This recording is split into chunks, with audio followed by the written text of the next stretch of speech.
I'm David Edel, and I make golf clubs.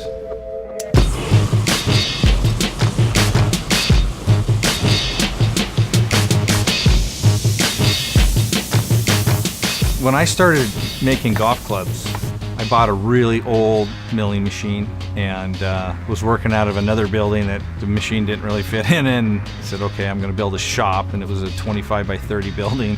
Thought I moved into the Taj Mahal. I had absolutely no idea what I was doing. Find a machine, and I wasn't worried about how to use it. I was more worried about breaking tooling. You know, that's real easy to do with a $60 cutter, and you make one bad move and then bink, it's broken. You have to make mistakes, and you have to be willing to have 30 hours of work just get flushed down the toilet.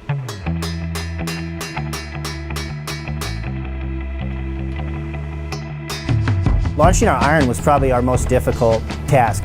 Most companies have a bunch of money to throw and make forging dies and 3D models. We don't have that luxury, so we kind of reverse engineered something out of a block of steel. Tons of handwork. I mean, we were putting 3 to 4 hours into each golf club. Torching, bending hosels, making sure the offset was correct, machining our own grooves. We were doing it on a shoestring budget, and we came up with just an unbelievable product. I mean, it's a true game-changing iron. We still sell it. David's an innovator. Always has been. That's where his mind's always at. I'm 24/7 thinking about golf, thinking about how to make a better golf club, and having an idea with a putter that you're thinking, well, how do I make something that's going to be so different than what anybody else has done? That's the fun part. And this is a company in the pursuit of making people better golfers. I know my customer. I know their name. We hand make that product bespoke for that individual because everybody's unique. Me and Dave were trying to make 300, 400 wedges by hand every month with not a lot of room and not a lot of machinery.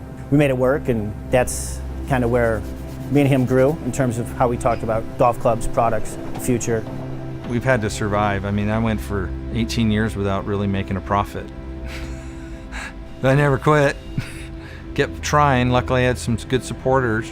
I've been down in a lot of finances to make this happen, a lot of time and effort away from family, and without their support, I don't think I'd be where I am right now. My parents, my dad's gone now, but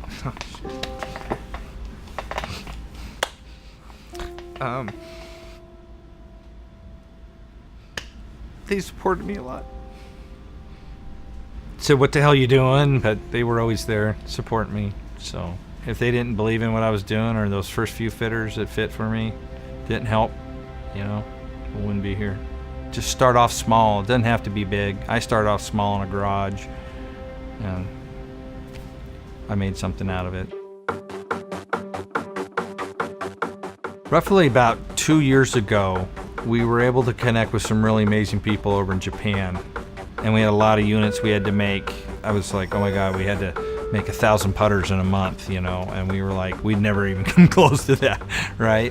As a team, we were able to put that behind us and get through it, and we got it done. And for years, nobody, I'd talk about what I was doing, but the other systems were so entrenched in everybody's mind, they didn't really look at fitting as a business model. And then, I was able to help a young man go on to win the U.S. Amateur and the NCAA National Championship with single-length golf clubs. And in the process of working with him, I was able to develop a fitting model in single-length, which has never been done before. Single-length golf is revolutionary.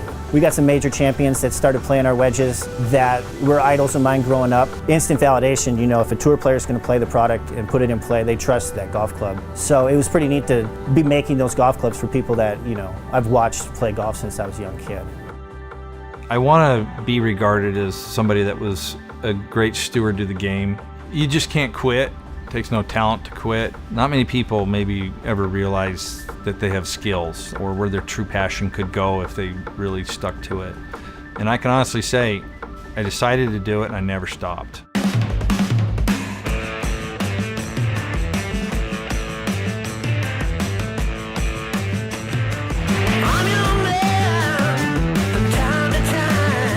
We've had a lot of professionals that have come to us with some pretty crazy, wild, sexy ideas, and we haven't said no to any yet.